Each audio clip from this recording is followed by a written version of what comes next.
Right, welcome everyone. This is going to be a quick tour around Pathable. So after you've received the email where you can create your Pathable credentials for logging in, you can then go to the Pathable site at any time by typing in irpa.pathable.co into your URL bar. So that's going to pull up the Pathable website for us. It'll always be that same URL. Yep, here we are, HPS IRPA. You can confirm that you're logged in by looking over here and seeing that your name, and if you've added a picture, it'll show up there as well. Today we're going to focus on the schedule tab. So when you hover over the schedule tab, you can see the full schedule and my schedule. We're going to start in the full schedule tab.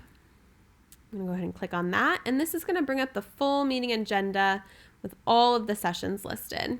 So you can see at the top here, we have a lot of test and training sessions. And then if you keep scrolling, you'll find that we start to get into some PEPs and a few more of our actual sessions. So I'm going to scroll back up to the top here. All right. So say you would like to add one of these things to your schedule. Say it's really interesting, you want to attend it, or it's a speaker training that you'd like to attend. You can click this little plus button on the side, and that will add it into the My Schedule tab. So you can see now it's checked off. I'll be able to find it in My Schedule. So let's go there now.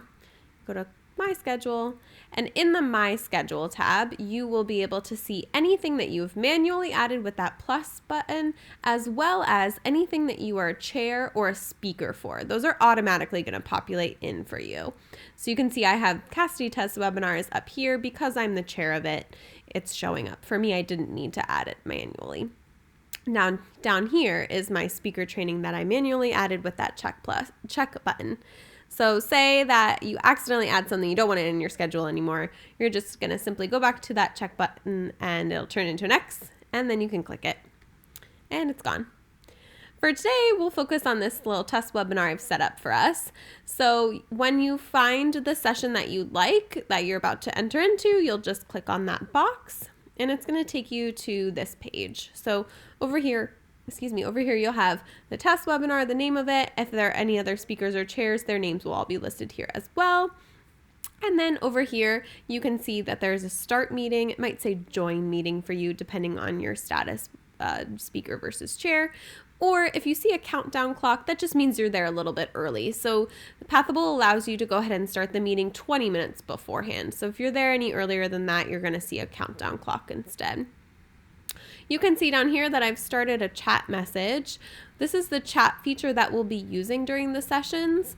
Now, we are going to be running these meetings off of Zoom, which I'll show you in a moment, but we want to be able to use this, we are requesting that you use this chat feature here instead of the Zoom chat, just because this chat on Pathable is going to save for us, so anyone who is coming back to watch a recording later will also be able to read through the chat feature. All right. So I'm going to go ahead and start our meeting. This is going to open up Zoom. You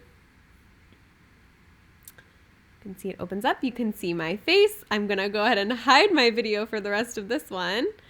But you can see that now I'm basically running a normal Zoom meeting. You will also notice that my name is host 500. So I'm going to go ahead and open up my participants list here, and I'm just going to rename myself. Anyone who is a chair will just go ahead and rename themselves when they get in so that their name is not host 500. If you're a speaker coming in, your name will be normal. You don't need to change it. Now, as a chair, I can see all of the panelists that have come in, and if there were any attendees, they would be listed here as well. Now, we're going to call this the green room. So at this point, any chairs and speakers can come in and be in the Zoom green room. And then 20 minutes later, remember, because I've gone into this meeting 20 minutes early, at the start time, you're going to hit this start webinar button at the top. And at that time, it'll open it up for all of the attendees. So you can see when I hit the start webinar button, it's going to give me a little prompt and say, once you click start, attendees can join this webinar. So we don't want to do that before the start time. We want to make sure we have 20 minutes in that green room with all of our speakers and chairs, making sure that there aren't any last minute tech issues. So I'll say we're all good. It's been 20 minutes. This is start time. I'm going to hit start. The webinar has started. At this time, your session should automatically record. My session, because I just made it as a test, is not automatically recording, but it'll go for you. And then you're just going to run your meeting like you normally would on Zoom. You're going to share your screen. All of your speakers will share their screen. Everything will run smoothly. And then at the end, you'll be able to hit end and end webinar for all if you are the chair. That's going to take you back to your web browser. I can close this out. And then you're back here into the test webinars screen where you could see any of the chat messages that came through or anything like that. So I hope this was helpful. If you have any questions, you can always email me. My email is cburk@burkinc.com. That's Cassidy C. Burke at burking.com. You can also click into my name and you'll see anything that I'm a part of here.